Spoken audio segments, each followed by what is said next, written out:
Hello, hello, hello, and welcome to episode 6 of 40 Something Podcast. I'm Trevor Schaefer, and joining me once again, the beautiful Jerry Mullen. Yeah, I am adorable. You I'm are. not as adorable as your dog. My, It's close. my little doggy that's joining me this week. Yeah.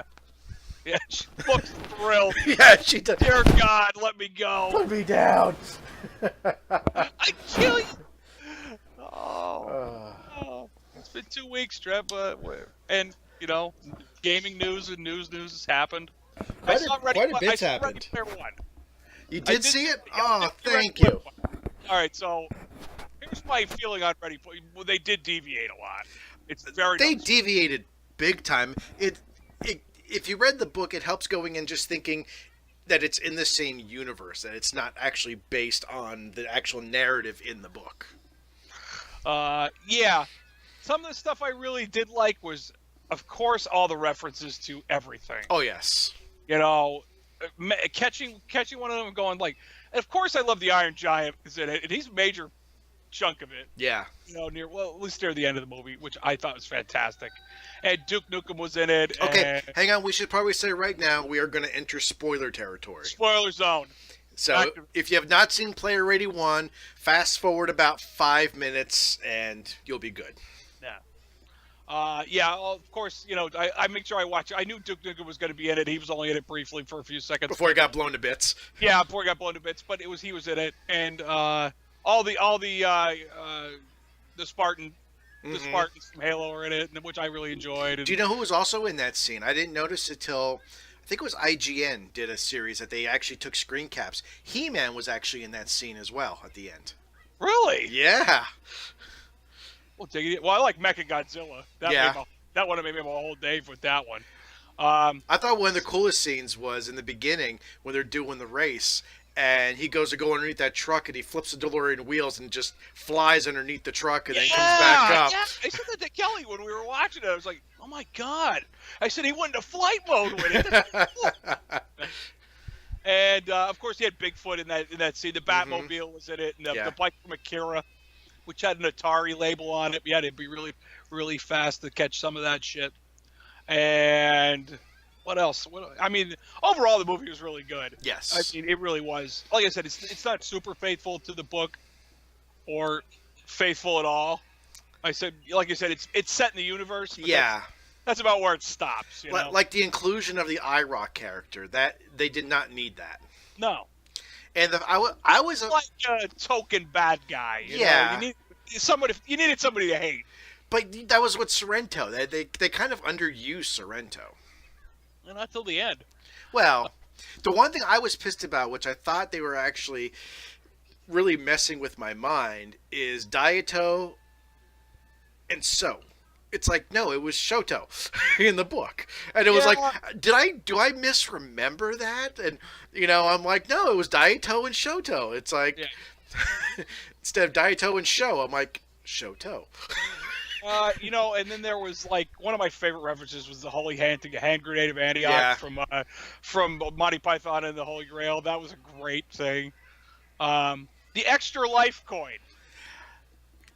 A good part of the book, but not the way he originally got it. I know, but the extra life coin, that was really nice. Of course, Adventure. Yes. Adventure. I remember seeing on, of course, my YouTube feed, because that's larger than life. Oh, the CU podcast? Yeah, they talked about how the Adventure cartridges are going up. And yeah. I think I have 2 of them. I don't. I have Earthbound, not Earthbound. Earthworld. Earthworld. That's the one I have. Yeah. Yeah, that was part of Atari's failed, contest thing that never went. And the guy that the nerd did a video on this, and the guy what was that guy that bought Atari? What's that dude's name? Nolan Bushnell? Yeah. Yeah, it's the guy that bought it up. He has the remaining prizes. They said they're in his house. Well, they don't think they ever made the last prize. Well, no. It was the chalice was made. Was it the sword was the last thing that they don't think was ever made? Yeah, the sword was supposedly made out of silver. Something like that with gold. Handle. Yeah, well, the first one was the chalice, I believe. Wasn't chalice, I think, and then there was the pendant. I don't know. I gotta remember the price. Was it a pendant or a crown? The crown was one of the last ones. Atari Earth World If only we had some kind of mass indexing of information we had access to. prizes. Oh wait, you mean the internet? Shit, is that what this is? Well, it's called interweb, and it depends on where it is in your area. Well, see, I can't do anything because I'm dialed into your computer through the phone line. Wow. Wow.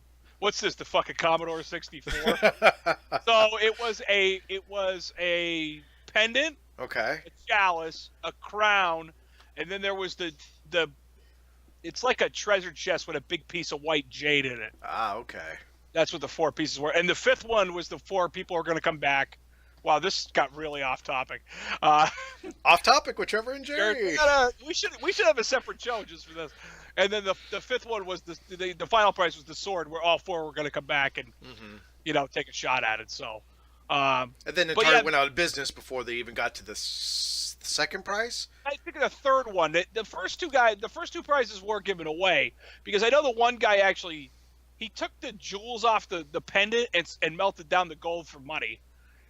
I know that really did happen. But the guy who got the chalice, I believe he still owns it. But the rest of them never went anywhere. They say Nolan Bushnell has them. But so let's piggyback off of the Ready Player One.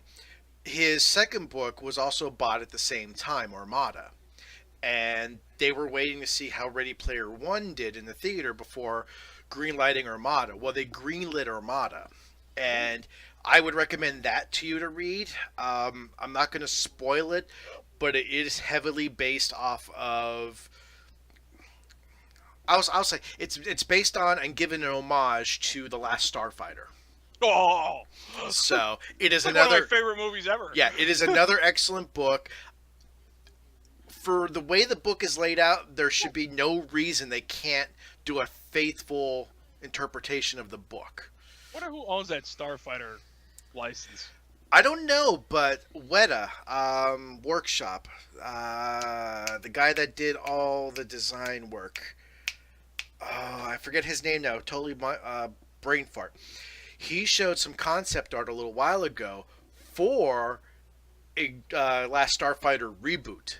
And like everyone was going crazy over it, and are you kidding me? I love that, but I don't know how you could reboot that in the modern age. Read Armada. You can do a lot with Armada, and you'll understand how they can do that. Yeah. Oh man, the Last Starfighter. That's one of those movies like I watch like twice a year. And I'll tell you this: when you read Armada, I already have the Raid the Arcade mix, and you'll understand that when you read it. And I'll give you a copy of the Raid the Arcade mix. Okay. So. All right. I'm looking up the who owns the rights. Oh, Universal owns the. Well, that was the distribution rights. But yeah, it's Lorimar and Universal, so yeah, anybody can do what they want with that probably. Richard Taylor was the guy from Weta. Oh, okay. Ooh. Wow, there's a lot of losers in the Last Starfighter. I never kind of realized that until that girl grew up hot. Anyway. No, seriously, your next book should be Armada. And you'll thank me. Okay. I have to get through Metroid Samus Returns, then God of War, then book. Okay, so you'll get to that by the end of the summer. Yeah. You too. Hey. I'll get there. You know how much time you get now to yourself versus what it's going to be like in the summertime when both girls are home. I could play Metroid in the shitter. That's 20-25 minutes straight I can play.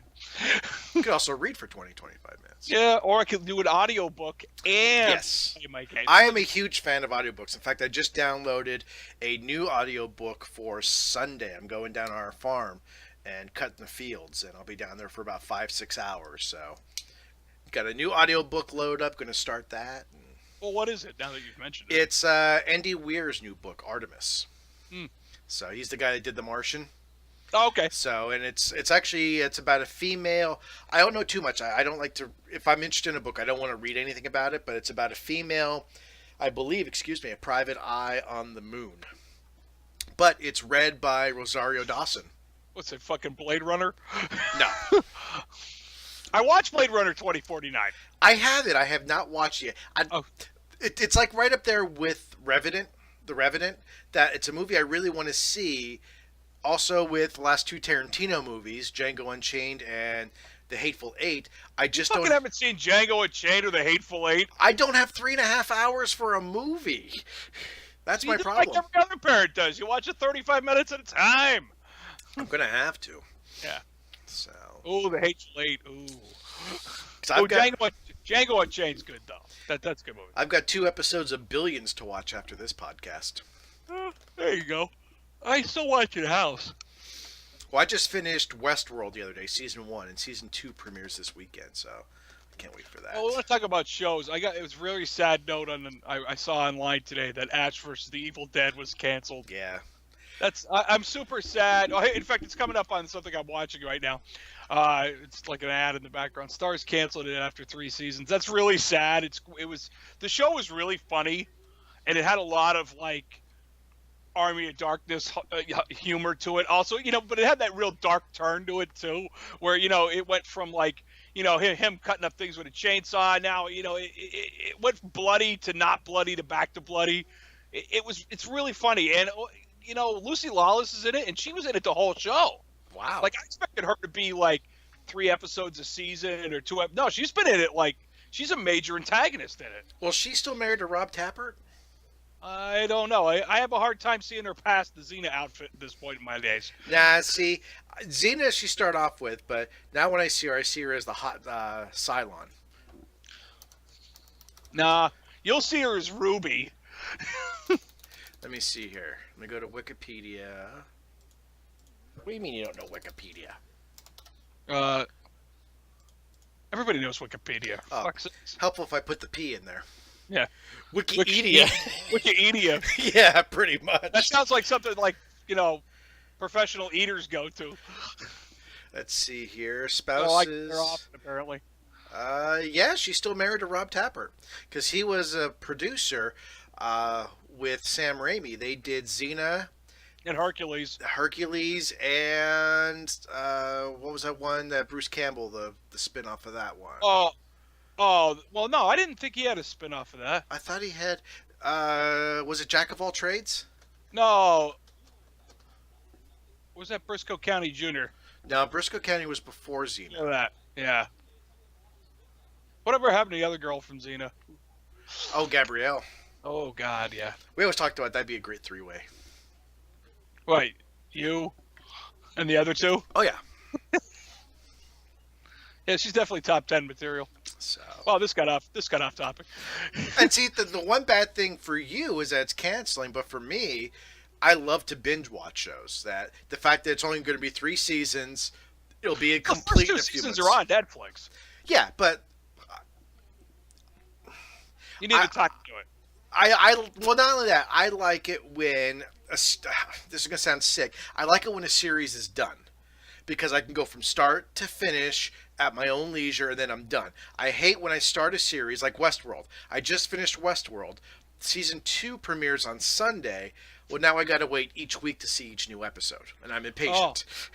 I hate that. I blew through the first 2. I blew through the first 2 seasons of Billions in like 2 weeks, and now I got to wait week after week for season 3. And First world. I know. First world problem. Hey, we live in the first world. We do. So. You know what's a first world problem? What? When you're goddamn cheating to get a high video game score. Well, you know what? Bill Mitchell. Punk ass bitch. Punk ass bitch. Bill Mitchell. Yeah, that works. I feel arrogant son of a bitch finally got what was coming to him. Yeah, you know what though? I don't know how true it is. I heard stories that they played it up in. You've seen The King of Kong. I've actually only seen part of it. I never got a chance to watch the whole thing. The King of Kong is really good. They make you really want to fight for Steve Wiebe. Mm-hmm. Like, the film's set up that way. But they also want you to hate Bill Mitchell. Oh, big time. It's not hard. Bill Mitchell's an asshole. I mean, is he really? I don't know. I never met him. But he actually actually responded to the accusations, even though they've taken all the scores off the fucking Twin Galaxies already. But it's taken a considerable amount of time, witnesses, and documents. Everything will be made available to everybody when he gets to it, because he does have, physical evidence that he really did this. Now, I remember that there's that guy, Walter Day. He's the guy that ran Twin Galaxies. He's the one who created it. Because he always felt that pinball and video games should have like their own Hall of Fame, so to speak. And he was a big, he's the guy. And he's the one that went to the places when, like, guys like Mitchell, before he was a low down scummy cheater, before all that, he would actually go and be the witness. Mm-hmm. He came in his referee shirt and had his whistle on. The guy was really cool. And he's in the King of Kong. You know what I mean? But yeah, Bill Mitchell claims that it's real, that he really did it, and he's gonna provide documentation or whatever. Now, tell me you've got a fucking file from 35 years ago. Well, old. See, the only thing I can see is, at the best, these are on a VHS tape. Yeah, and see, this is what I don't get, okay? Correct me if I'm wrong. I haven't read too much into it. I skimmed the articles. He got caught using an emulator, and he spliced together the pieces of the emulator together to show a high-score game. Is that correct? That's what I got out of it, too. Okay, so you're talking 1980, whatever it was Ish. in. I didn't think emulators existed back then. There were home ports, but I didn't think arcade emulators came to fruition till the mid-90s, till computers got powerful enough. Well, yeah, but when did he set the records? I don't know. Yeah, because he started, well, we probably should have researched this before we're starting to fuck bullshit it. Bill about Mitchell's a cheater. Fucking scummy, low down, scummy cheater. Actually, you know what though? Bill Mitchell made it exciting. You have to admit that the guy really did. Like, he made like competitive gaming. He brought it to the forefront. Mm-hmm. You know what I mean? And the King of Kong is definitely a testament to that.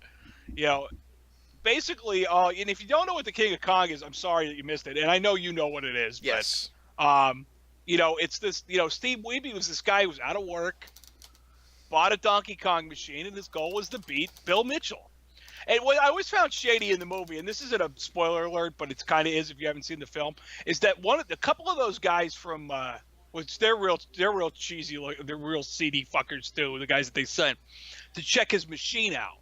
Because they have to verify the integrity of the machine too. Mm-hmm.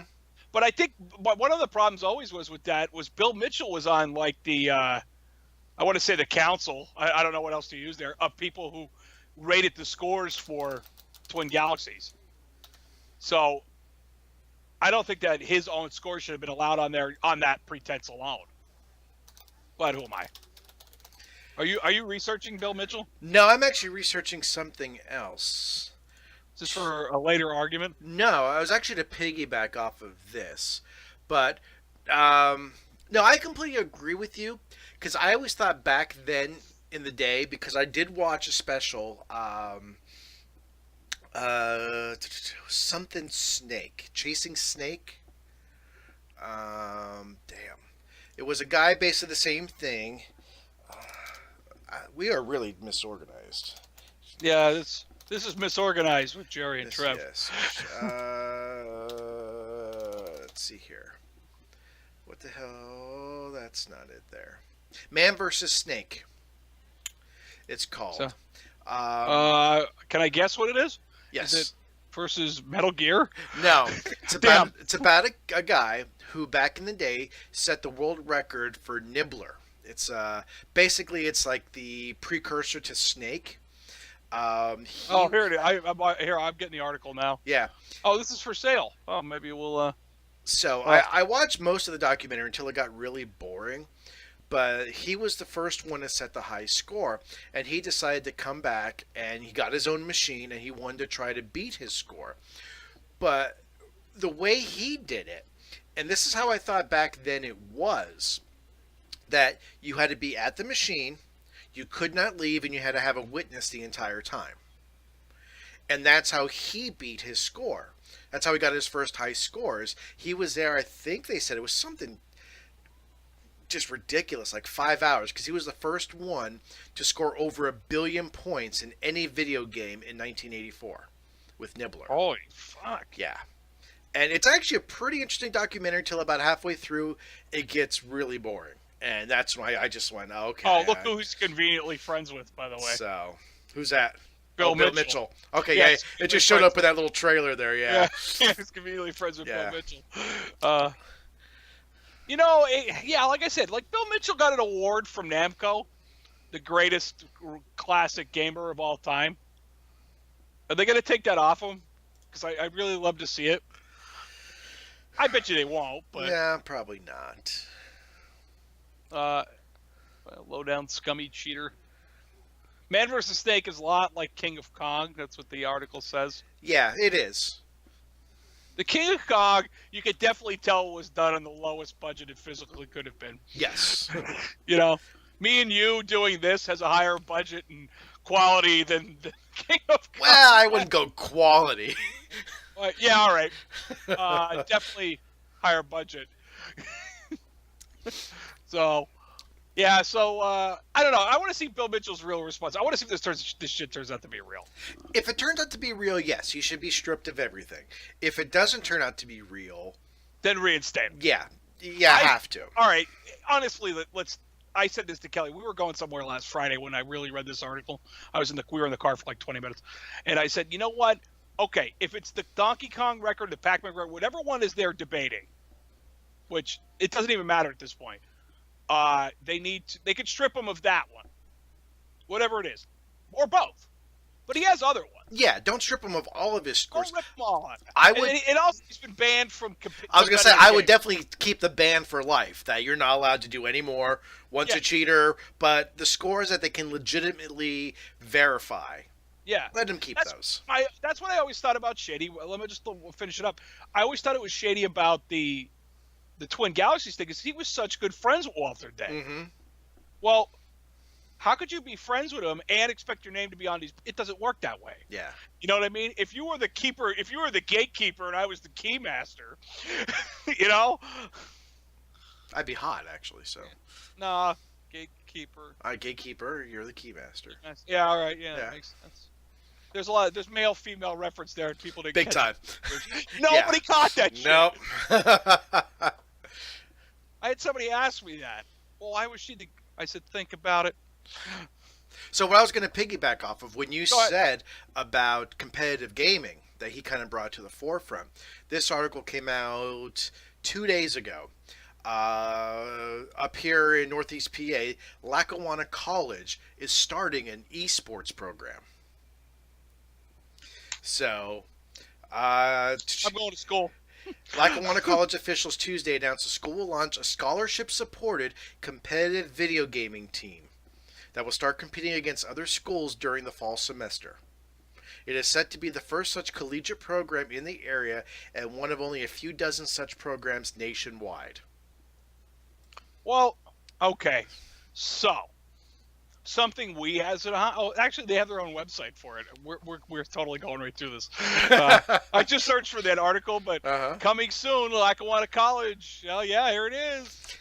Students are invited. Program highlights. Telling you, it's competitive begins in fall 2018 semester in games including Overwatch, League of Legends, and Rocket League. Of only one game I've ever played there. I think it's time to go back to school, buddy. Yeah, I think it's time we go a couple hours a week. Imagine telling that to your job. I'm going to school. I'm going back to school. It's going to be on Tuesdays and Thursdays. What are you going to school for? Competitive gaming. But you know what's funny? If you tell them sports, they'll be like slapping your back. Way to go! What sport? Yeah, esports. Just like the EA. Yeah. I'm going to be. I don't know. I'm going to be shooting people. That's yeah. You know, in Rocket League. Well, Rocket League's and around this area with the crime, they'd be like, okay. Yeah. So you're going to be a criminal. Thanks. Yeah, just let me know if you'll be in on Wednesday. That's all. Yeah. You be back tomorrow? Yeah. We have to replace you. I just found it ironic that we live in a backwoods shithole, and one of the colleges is actually getting an esports team. And that's like Well, that's you know what, awesome. though? It's about time we came to Yeah, the modern times. I'm sorry. Something's banging up against my mic cord. It's my iPod charger. Oh, okay. I thought maybe it was your kid again. No, every time I move, I hear this banging on the side of my desk. So, the Man versus Snake thing. I think I'm gonna watch that. That looks very interesting. I will say it's good up until about an hour. After about an hour, it just gets really repetitive. Well, did you ever watch the Atari Game Over documentary? Yes. That's a good documentary. Also, another good one is Indie Game. You know what? That's on Netflix, right? Yeah. Yeah. You know what? That's in my queue. Yes. Good.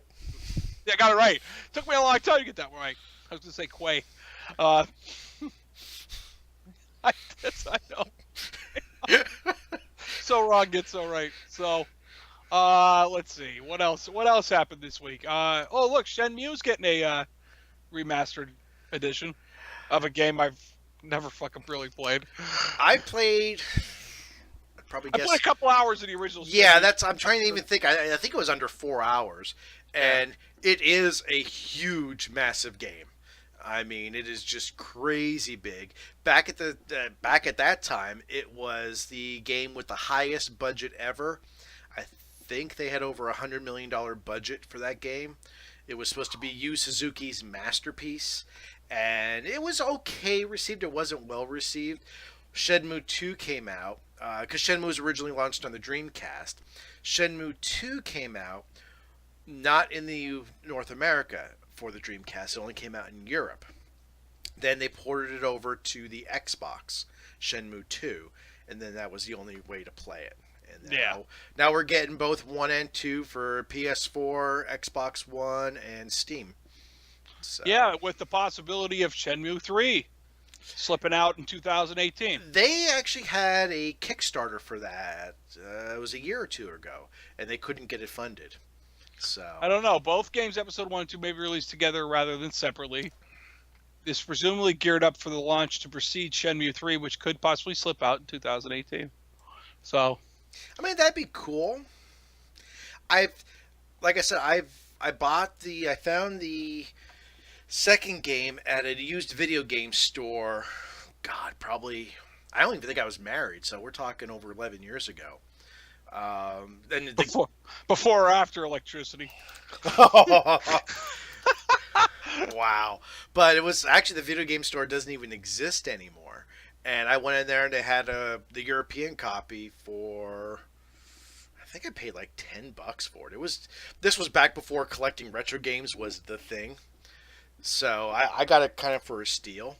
And I just never sat down and played it. So my original Dreamcast is modded, so I can play any region games. So yeah, I remember mine is too. Okay, I take that back. It wasn't 100 million. It was anywhere between 47 to 70 million. Oh, okay. Well, that's still at the time it was the highest budgeted video game ever. So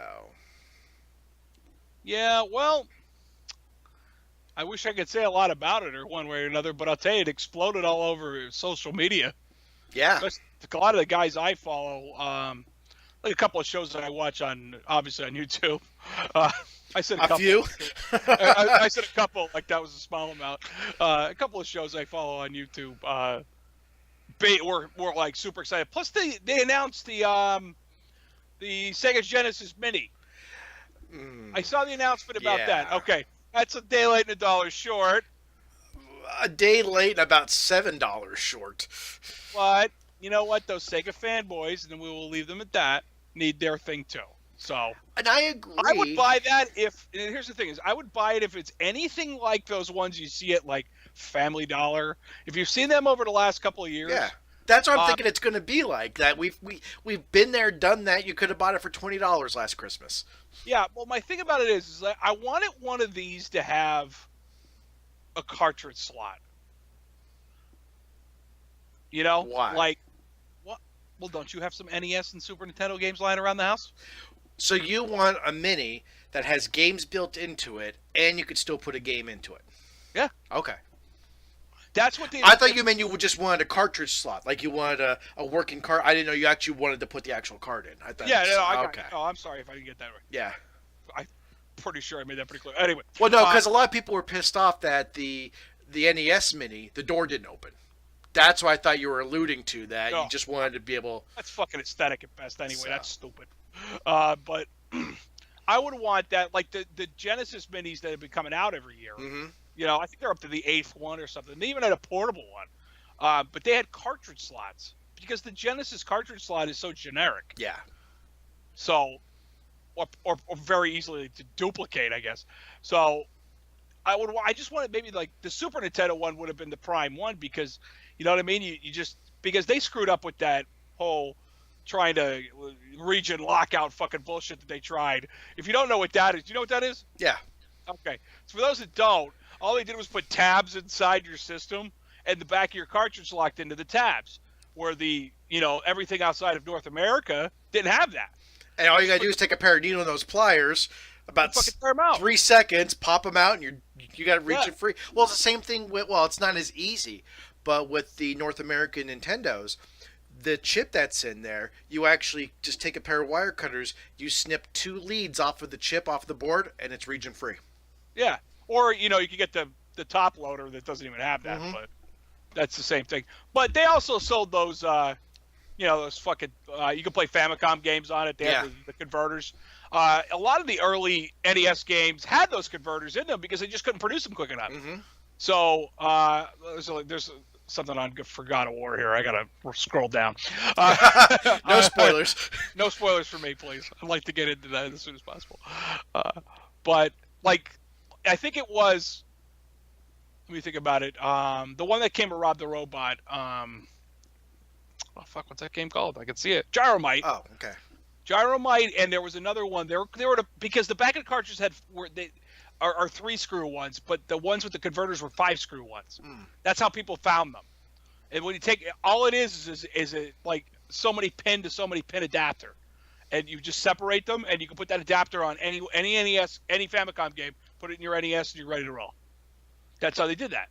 It was cheaper for them to produce the adapters than it was for them to produce more cartridges. You know, more of the American version. Yeah. I don't know why Nintendo thought that was a great idea anyway. I'm sure they were trying to be like cheap.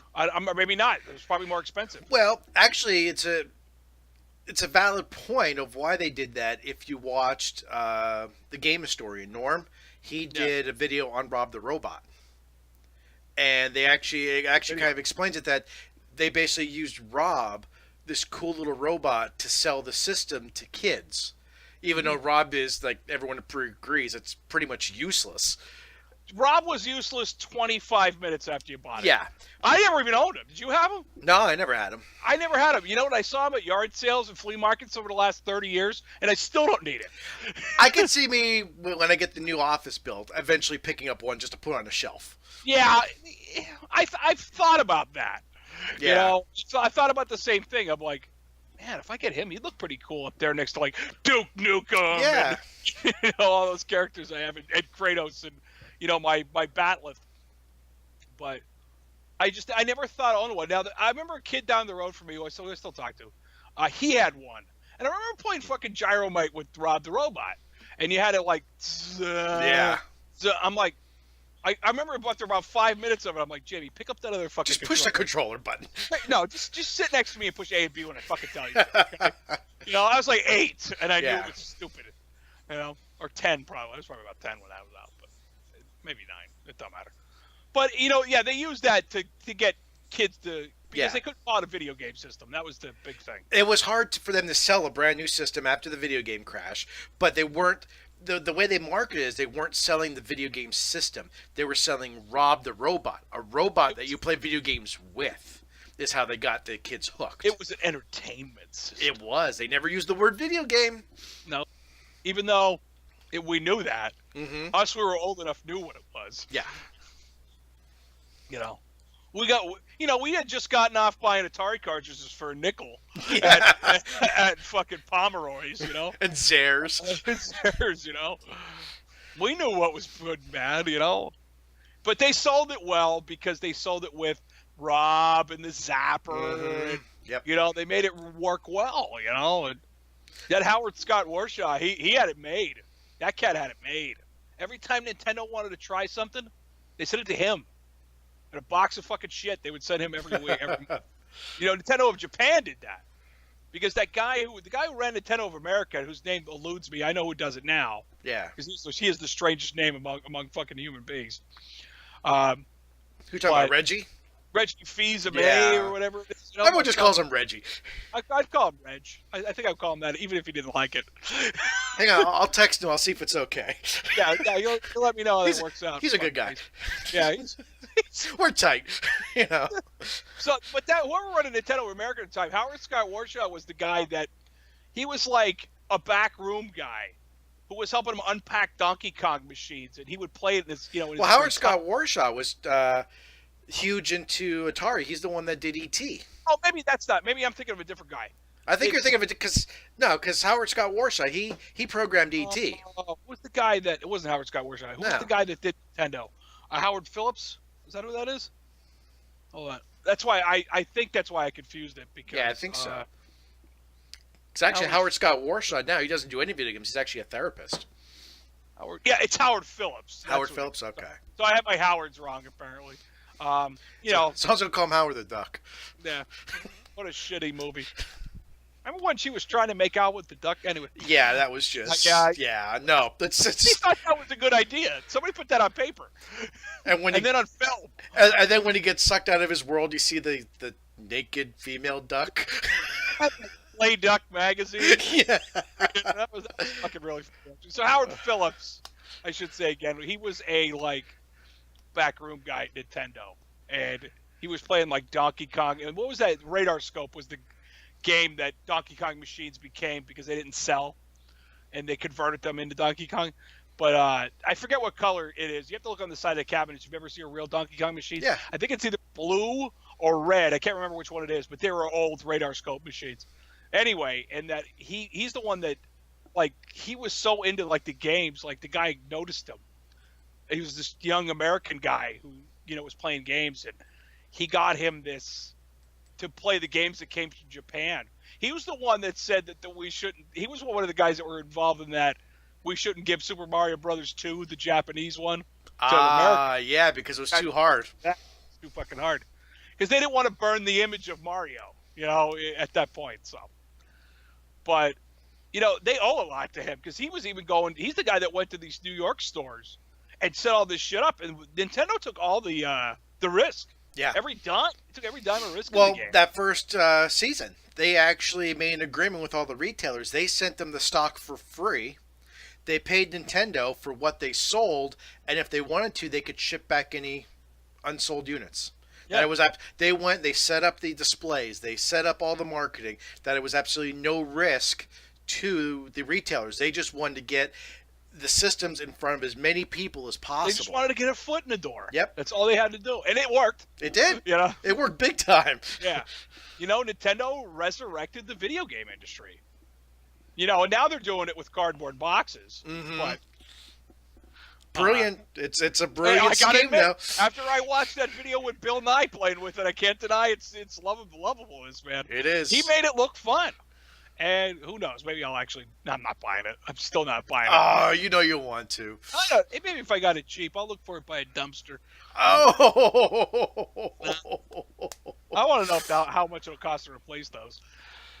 I don't know. They said when they did the video, they said it's very robust, very sturdy. So it's cardboard. But give it to my daughter, my 3-year-old daughter, and 5 minutes later it will just be shredded and painted purple and. That's what they want you to paint it. So, she paints everything. Yeah. She paints her new thing is she paints laundry baskets into cars. Maybe you should hide the paint. Yeah, she finds the paint. Maybe you should throw out the paint. No, because you can't throw out the paint because she throws a shit fit. She threw a shit fit last time she ran out of paint, and we had to go buy her paint that day because she just wouldn't stop screaming. Yeah, damn kids. Yeah. So, Yeah, so I mean, we touched on Bill Nye a little bit there too. Watching him play the Labo was really cool. You have to admit that Bill Nye is like, he's a modern symbol for science. Mm-hmm. The guy really is. And even though he definitely looks paid to make this article, to make this video, come on, he really do. There's no way. Well, who's going to turn down Nintendo when they say, "Hey, would you like to promote our product?" Depends. Depends on what it is. Is it the fucking Virtual Boy? Yeah, people are just running from that. Yeah. Wii U, fuck you. Yeah. Oh, if they give me one for free, I'd push it. What's funny is Tested got theirs. I think 2 days ago. They got one early, and Norm from Tested, he opens it up. He was doing this on Instagram, and he's like, I just noticed something. He takes a black marker and he puts an R after Labo, which turns into Nintendo Labor. Which is true, because you got to put that shit together. Yeah, it's true. The only thing though, that's true. It's like U-Haul. Yeah. Yeah, it's the most ingenious name for a product ever. Well, you could pay us to borrow the truck, even though you move it. Mm-hmm. And you got to bring it back gassed up, like we're your parents. Yeah. Yeah. God, I never thought about that. That's so true. Man, that's wrong. Anyway, in the video with Bill Nye, who's a resurgence lately, he's come back. He goes over the the number 1, which has the fishing rod and the little remote control cars and the programmable part, which I was finding very interesting. We can make the things do what you want. Yeah.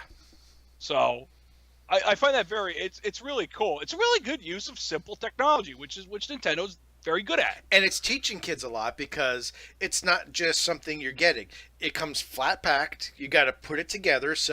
And the instructions they have, which are all 3D rendered on the Switch, are fantastic to follow. They're absolutely brilliant. I wish IKEA would take a page from that. Yeah. and do simple instructions. Fucking right. But it's a great activity for you and the kids, or you and the wife, or you and whoever, to actually sit down, put this together, because once you put something together, you understand how it works. Yes. And that's the great part, that even though, okay, you're putting tab A into slot B, you're understanding how this thing is built. It's another oddly perfect sexual reference. Thank you. Yeah, very nice. Very nice addition. But I'm a big believer, I hate to bring it up again, but building my office, my son is helping me with it. He helped me build the floor. We boxed in the sewer pipe. He helped me with the first wall that we put up, but because of that, he's just starting geometry. He's in 2nd grade, and it just so happened he started that right around the time we did it. And when we were boxing in the sewer pipe, I said, "Buddy, how many sides does a cube have?" He's like, 6. I said, "Okay, so we got to make a cube to go over this." And I did all the measurements for him, but he cut a lot of the wood with me. He did all the screwing down of the wood and the frame, and then the plywood on top. I mean, he literally built the box to go on top of the sewer pipe.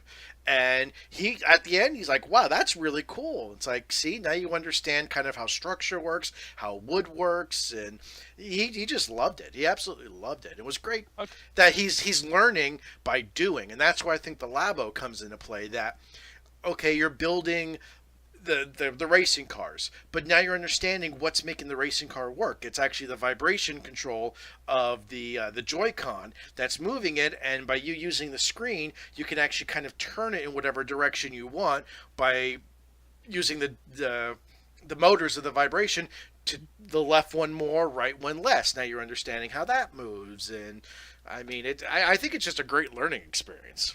I think it will be. Yeah. I mean, Jack, of anybody, after I kind of like admitted to myself that this isn't as stupid as it looks, is the first kid I thought of. I said, well, you know what? The kid I know who'll get a lot out of it is Jack. He'll get a ton out of this. Yeah. Although he might find it boring, because his big thing now is he's making Doom levels, which he's trying to make one that's really hard that he can beat, and he wants to send it to you to play, to see your opinion. Oh boy, can't wait to play something I'm fucking boss. No, of course he can send it to me. I would love it. I love that kind of shit. Yeah, you know what though? I hope this works out for them. Yeah. Because Nintendo's like, it's not that the Switch is doing bad, because I have to honestly admit, No, the Switch is doing damn good. I believe it's actually on pace or beating the Wii sales, the original Wii. I mean, fucking difficult to do, but okay. Well, it took almost a year to find them in the stores. Oh, I agree. Now you Yeah. can get them anywhere. Yeah. They finally got enough out there, If I picked one up. But I didn't get mine till the fall because that's when I was still working at Best Buy, and I think between launch, we got them on launch day. I think we probably got about 40 of them between launch day and November. About And that's it. yeah, I'll tell you, and there weren't many anywhere. No. No, plenty of accessories though. Yeah. A lot of them. One of the responses on this article about Bill Nye, it says Bill Nye for Smash 5 confirmed. That'd be awesome. Hilarious. That would be awesome. Yeah.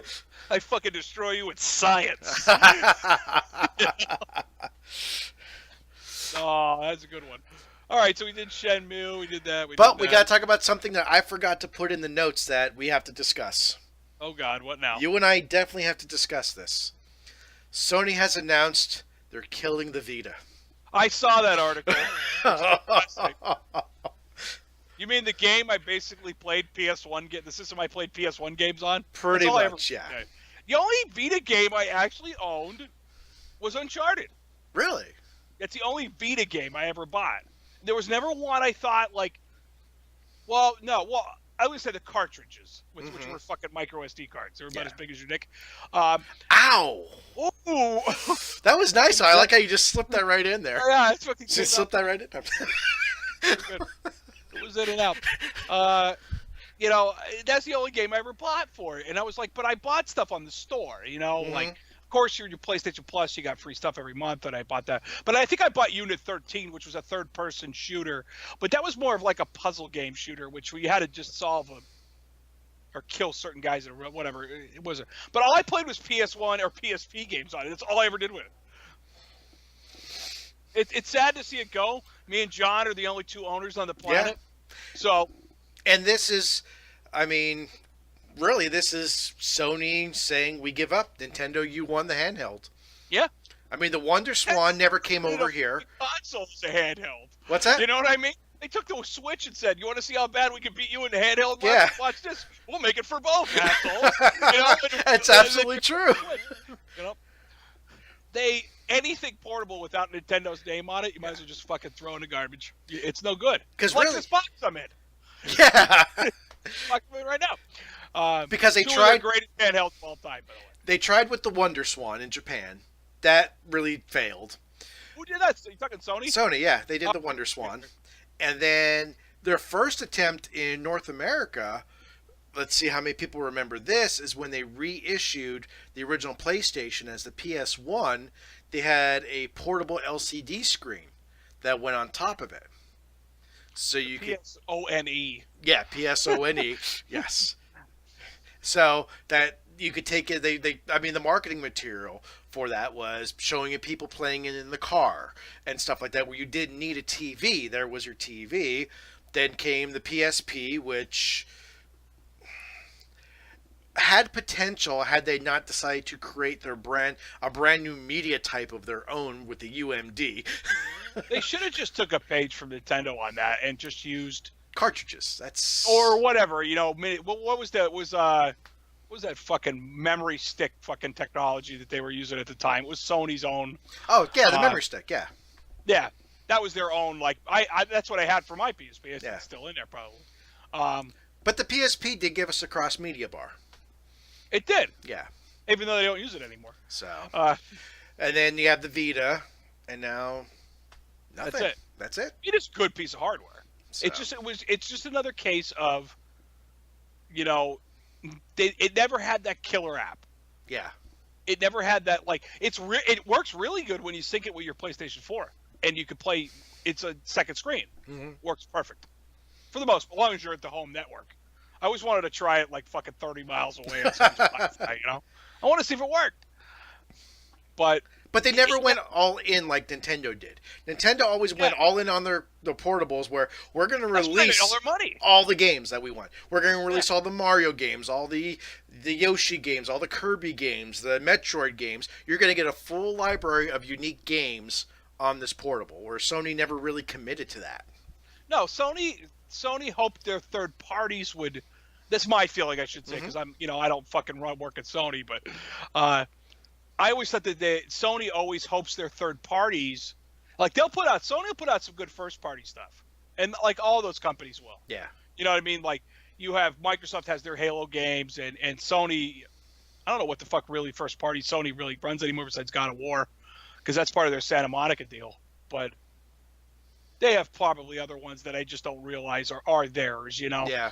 And then, but Nintendo is all fucking first party. Yeah. Then you got fucking Mario and Zelda and Metroid, which they ignore a lot, and the Mario Kart series and everything Mario related. They got all that out there. And Nintendo is one of the few companies that still does that, because, like you said, like Sony, they don't do a lot of first party anymore. They do a lot of exclusives. Like, oh yeah, you can only play Uncharted on the PlayStation. It may not be Street Fighter 5 on the PlayStation. Yeah, it may not be first party, but it's exclusive enough where you need to own their platform to play it. Well, yeah, but that what I mean. That's a lot of that's third party to a first party deals. You know what I mean? But that's what I'm saying. That Sony doesn't have to make their own first party games when they can pay a boatload of money to a developer and say, you're only making that for us. Yeah. Kind of like how Square was back in the day, that they only made it for Nintendo. Yeah. And then they went to the PlayStation, and now they'll make it for anybody. Yeah, they'll whore that out to anybody. It don't matter, Squeenix. Squenix. And Enix, the company that saved them, that saved Square from financial ruin, because they thought The Spirits Within was a good idea. Graphics still hold up, though. It still holds up. It does. I was waiting for you to say it when I brought it up. But Enix has a great library of their own, but they never do anything with it. They have the Soul Blazer series, which is I think they call it the Blazer series in Japan, which is 3 great games, and they have a bunch of them. Like, the fuck's that game? Oh, the Illusion of Gaia. That's another one of that. I can't remember. ActRaiser. It's another great game from Enix's library that they could have made 50 of them. Or how about let's get an HD upgrade? Everybody will do that. I'm sick of HD upgrades. Why don't we put Dante in it? Because they'll whore him out for anything. That is true. It is. What game you got? We can put Dante in it. That's like 2 weeks in a row we made that joke. But how about an HD upgrade or any of these companies? How about a fucking HD upgrade of Symphony of the Night? Nah, don't go there. Oh no, you kidding me? No. You'd stop seeing me. We wouldn't be doing this show. I'm surprised that we haven't seen like Lords of Shadow have an upgrade for the PS4, even though they make a killer amount of money on that. They're doing that cartoon. How can I fucking forget that? Did you watch that? The first season, the very short season. I'm waiting for 4 episodes. Yeah. So fucking hard to watch. Actually, I mean, not hard to watch. It was just hard to know that 4 episodes in, it was already over. I was really happy that they went adult with it. That it wasn't like Captain N, the Game Master type of, Simon Belmont that way. That they went hardcore. This is going to be violent with language, and I like that. Well, Castlevania's getting its own, like, I was just pulling up this article, actually, I'm sorry. It's getting its own spiritual successor, like, it's getting that Bloodstained Ritual of the Night, which was the guy who created Castlevania. He left and is creating, like, a the Kickstarter thing. This thing's almost ready for release, but pushed back to 2018. All right, well, maybe not. But we're in 2018, buddy. Yeah, I know, but it was supposed to be out last year. Oh, okay. Like, I haven't kept up with this article. Look, there's a mobile Castlevania game coming out, announced 4 days ago. What's this called? How did I miss this for the show? Oh, it's Portrait of Ruin. Oh yeah. Oh, look, how did I miss that? Man, how did I miss that joke? Damn. How don't you fucking that thing in the bathroom and play it? I play with something else in the bathroom. Oh. Your wife must spend a lot of time in the bathroom. Let's see. Oh, Grimoire of Shadow Where do they come up with these names? I don't know. The game was revealed as official website. Let's see. What is this? It's a 4-player co-op, including a preventative and a brand new story for the series. Okay. So it looks like that game. What was that one that was on the PS3 that we wanted to buy, but neither one of us would fucking do it? Oh, you're talking the side-scroller one. Yeah, the one that was a multiplayer, like it was online multiplayer though. You could have like 5 or 6 people. Oh, yeah, I remember that. Yeah. Really wanted to play that game actually, but I just couldn't see fucking ponying up $20 for it. It didn't look like a $20 worth it. But this Grimoire of Shadow, I cannot believe that's the name of it, is a real-time 4-player co-op game, but also features 4 versus 4 competitive mode and a 4-player boss rush mode, which, okay, whatever. Okay, I'm going to say something. I know we don't have to segue into the next story because this is going to bookend it, but I am so sick of games being centered around multiplayer, especially online multiplayer or co-op, and negating a good single-player storyline. Yes. You know what? Single player is why people buy games. Yes. It's why I should say everybody, because I'm not everybody as much as that's why I buy it. I buy single-player games. That's why I buy games. You know what? I always saw multiplayer as the last thing I should play in a game. Yes. Like, except for maybe GoldenEye. I mean, at the time it was. Nah, never mind. But that was that's what they call now couch co-op. Yeah. It's not. I don't want to play with people. We had this discussion earlier that I think it was the first episode, that we don't like playing with people we don't know online. I hate that. Yeah. That's like, what? I bought Mario Kart 8. I remember telling you that like last week or whatever. Mm-hmm. And it has the 4-player split screen. Yeah. And it's great. And I didn't realize how good my older daughter was at it either. She's grounded now, isn't she? No. That's what she's been playing fucking Splatoon so much. It's so annoying. Anyway, but and that makes me sick. It's like, I mean, I'd love to play with the 4 of us were here playing. Mm-hmm. With like, I had the PS4 controller hooked up and all this shit. We were like Jimmy Riggin shit to get 4 of us to play. But it was really fun. It reminded me of the GameCube. Yeah. It immediately harkened back to Double Dash. Mm-hmm. I was, holy shit, this is like playing Double Dash. This is great, But that's when multiplayer was fun. When you could sit next to a person and fucking yell at them. Yeah. Or, knock the controller out of their hand, Or whatever, and do the old good game. That was, that was a really fun time. You know what I mean? We did that for years, man. But, and now we got games like fucking Call of Duty saying they're not going to have a fucking solo campaign? What? It reminds me of when Titanfall came out. Online version of any Call of Duty game ever. I mean, I've gone into it just to see what it's about and get out of it, but I never play it. It's worthless.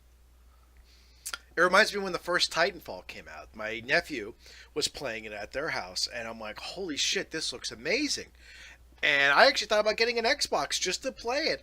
And then when he told me, I said, well, what's a single player like? He's like, oh, there is no single player. I'm like, fuck that. I'm not putting out that kind of. I'm not putting out $60 to play with strangers. That's not what I want. They rectified that though, because the sequel had a single player, but the sequel was fantastic. It really was. But here's a game that's been since day one, single player first, multiplayer second. But now they feel it's outgrown the single player experience, and I'm sorry. In my opinion, again, we're old school. You'll never outgrow the single player experience. No. Never. Especially for a game like that. I could see, League of Legends, Rocket League, Fortnite. Yes, they're based on, from the get-go, big multiplayer battle royale. Well, fucking, Rocket League, though, isn't. Rocket League has split screen. Does it?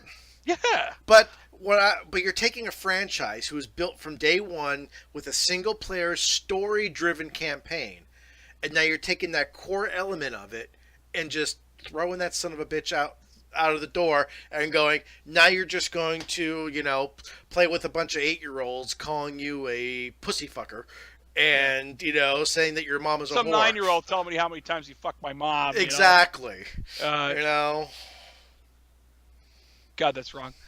You know, and that's why I never really played any on. You know what I mean? Like some games are really like I like to try the online co-op or the online deathmatch or whatever it is. You know, like Doom. Yeah. Yeah, I had to just try it. You know, just to see what it was like. My son plays it all the time, but he's a new generation. We're You're old right. school. We're old school.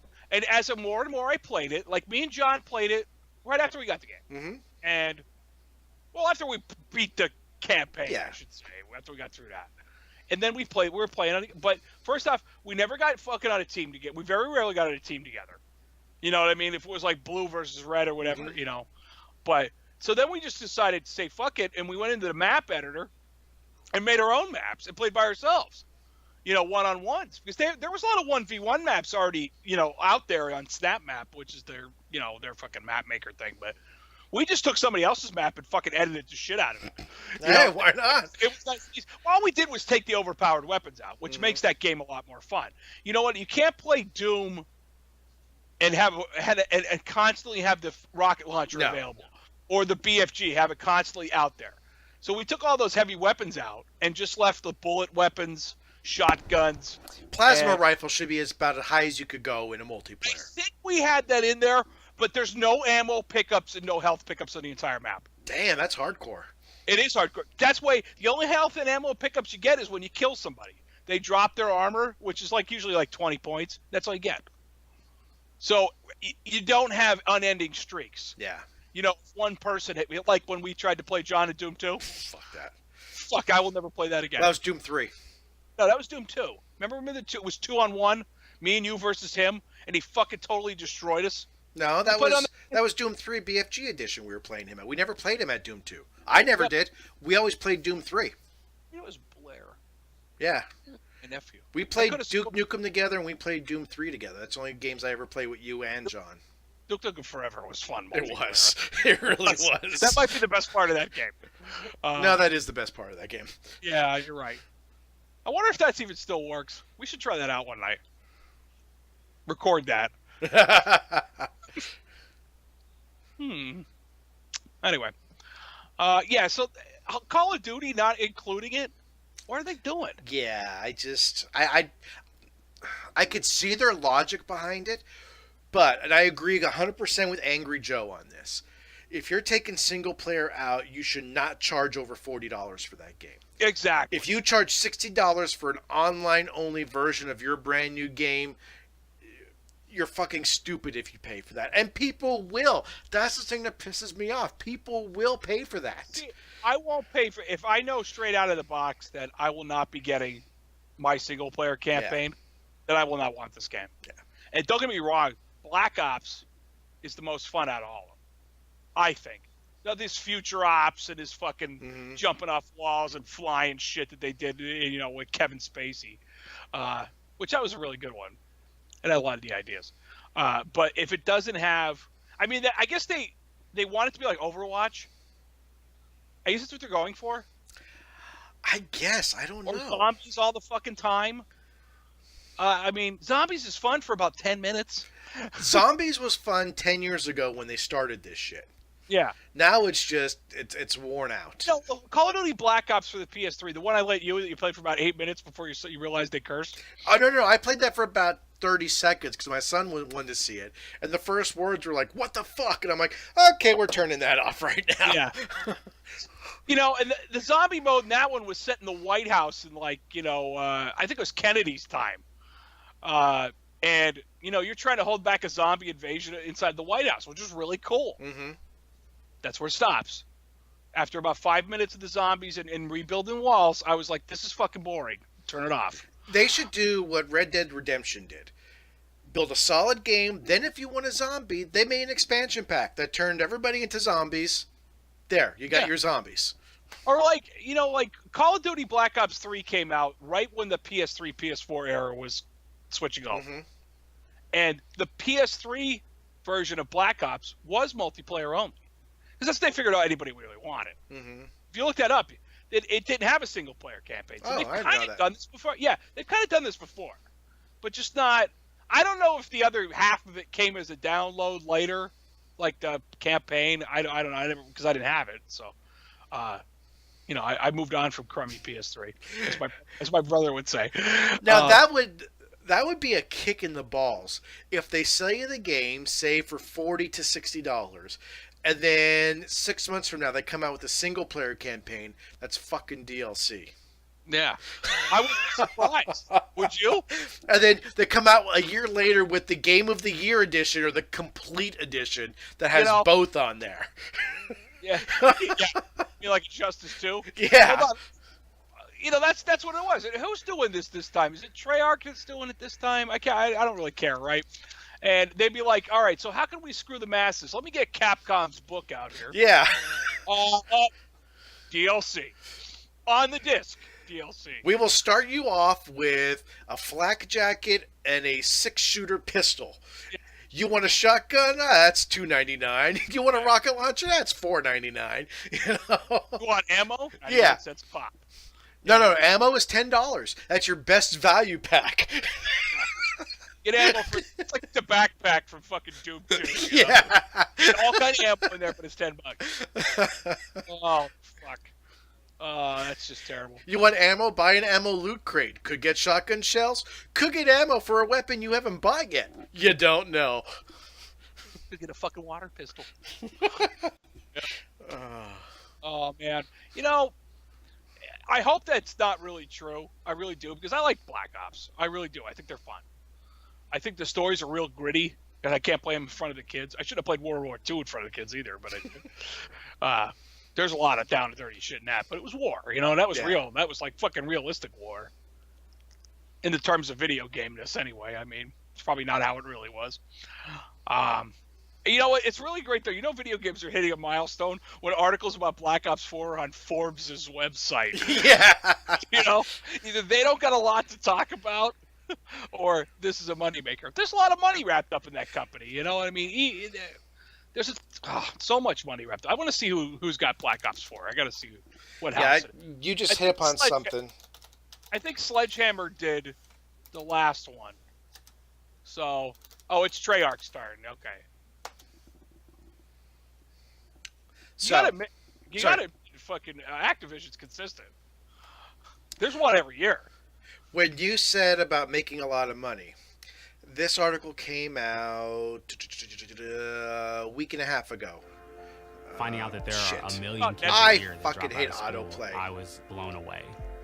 If every single one of those kids... Sorry. It was autoplaying an ad.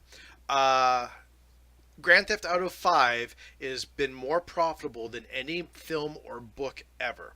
The revenue from this single game title is now estimated to be $6 billion. So that made more money than any fucking movie ever. Yes, or any book ever. $6 billion on a single game. How much money do you think the Bible made? I don't know. God doesn't need money. Yeah. Except they have no problem. Never mind. Never. That's I was being facetious. Tricky as a priest. Here, let's see if you'll take the bait. Come on, fishy. Come on. Here it goes. Let me get my cardboard fishing reel. Hold on. But if you think about that, that's game's 5 years old, $6 billion. That's $1 billion a year. Marvel would cream their pants for $1 billion a year. I'm surprised that Disney isn't buying them already. Yeah.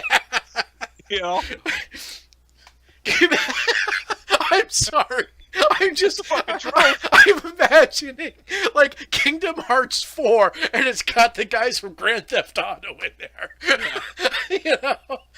The hookers are the new Disney princess. Yeah. Well, you have to say all right, so here's the top 11 gross games of all time. And I'm really going to say that I hate these lists. Because we did one last week or whatever, but this is a little less subjective than the best games of all time. This you at least have some concrete. Also, numbers. This is fucking article's 3 years old. Hold on, I want to find it. Okay. There's franchises. I don't know who has to trust Wikipedia. People tell me not to trust that. I trust Wikipedia. I don't know. I said people a guy I work with who went to college, I guess, in the recently department, said that you weren't allowed to get any information from Wikipedia for your papers or Oh. anything like that. So I don't know. But then again, this always comes up every time. One of the most profitable games of all time is Tetris. I don't believe that. No. But here it is, Grand Theft Auto 5. I guess you could say profitable versus revenue versus Poured development cost. But I mean, we're talking. If you're just talking revenue-wise, you're talking money put out. Not say Tetris cost $10,000 to make, and it's made $1 billion. Yes, that is hugely profitable, but that's not based off of revenue. Revenue and profit are two different things. So Tetris could be the most profitable game, but it doesn't have the highest revenue. No. What? No, I'm agreeing with you. Oh, No, okay. it doesn't have the highest revenue, no. Well, I'm surprised that fucking Minecraft's not on that list. It's not up there. Yeah. Yeah, it's $6 billion. Here it is, $6 billion in worldwide revenue. Wow, that's fucking impressive. And that's been re-released because that went from the PS3. Twice Xbox. it's been re-released. Yeah, because now it's in the premium edition. Yeah. Like fucking, I'll tell you, Rockstar, they don't need to do anything else anymore. No. They can just keep upgrading this bitch till the end of time. Good for them. Even though they're already a big video game house and they're consistently in trouble. Yeah. Well, they got Red Dead Redemption at the end of the year now. It's supposed to be out in the spring, but Red Dead Redemption 2 is, I think, November now. Well, I never played it. I never played it. I got it on PS Plus, and I don't even think I ever loaded it up. No, I never played it. I'm not an open world sandbox guy, even though I brought Breath of the Wild. That's a life draining fucking game. Like 4 hours, and I feel like I get nowhere. But like, I like the Grand Theft Autos. I have Grand Theft Auto 3 for the Grand Theft Auto Vice City for the PS2. I have Grand Theft Auto 4 for the PS3. And I'll be honest, I never completed either storyline. I just love going around creating havoc and killing people. I love you download the weapon codes, and you get out of the hospital, and automatically you're running around with a rocket launcher, and you get 4 stars, and you start picking off police helicopters with the rocket launcher. I love that. Yeah. I love that kind of stuff. But you know what? Not to get political, but we never wanted to go outside of our house and do that. No, never. See? That's what's wrong with the world. Well, my son's 8, and he beat the Doom fucking campaign. That says it all. But before he ever got a chance to play those games, when he started seeing me play Doom, I let him play a little bit, and then we'd have a talk afterwards. You understand this is make-believe? And he'd be like, yeah, I understand. But then I wouldn't let him go any further till I could see it in his behavior. He's not getting violent, is he? He's understanding that this He's not taking his fucking toys and going. Exactly. In fact, it was only about 2 weeks ago when he started doing the Doom 2 maps, I actually let him play Brutal Doom. Because I thought Brutal Doom was just a little too violent. But after playing through the Doom campaign on the Switch, I'm like, okay, it's probably not all that violent considering he's playing this going, where are the glory kills? I'm like, oh, sure. I guess it's time to let you play Did he really ask that? Oh, yeah. Wow. Fucking wow. Well, which one is it? It's not Brutal Doom. It's Project Brutality. That there actually is not quite a glory kill, but they'll sit there on the ground and they'll just hover, kind of like the guys in the original Rise of the Triad, and you go over and you could kick them and kick their heads off. Yeah. They're like, you weaken them. Yeah. Essentially, and then you do the finishing kill. See, they should never put Wii Sports on any list, considering they gave that away. Yeah. Yeah, fucking. Same thing with Tetris. They gave Tetris away with every single original Game Boy. Yeah. Hello, I'm the original Game Boy. Yeah. That was a good reference. That was nice. Thank you. That was nice. I'm a Game Boy Color. I'm racist.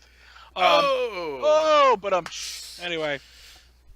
Game Boy Color was it just wasn't as tough as the original Game Boy. I never owned one. Back then I had the gaming company that we ran on the side. We sold a shit ton of them, but I never kept one for myself. You know what? I had them all through the Game Boy Advance SP. Mm-hmm. And then I just went right to... No, that was it. And then I went to the I didn't have the DS original.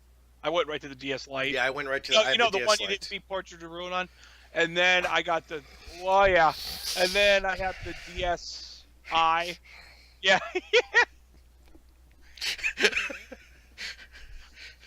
Fuck you too. You're going the wrong way, bitch. Oh, okay, I'm going this way. All right. Yeah. See. Fuck you. Fuck you. Anyway, Fuck we should have took advantage of this idea a long time ago.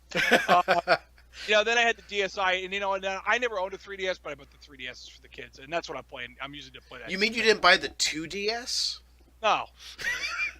No, I did not. Let's take a step backwards and put two screens that don't fold together, and just a big hunk of fucking plastic with some buttons. It looks like. What do you think? Looks like a double Game & Watch is what it looks like a two-player Game & Watch. Game & Watch, yeah. More of those fucking. It's a Tiger handheld fucking thing. Piece of shit. Oh. Game Watch. Anyway, gotta watch the ads for those. They're hilarious.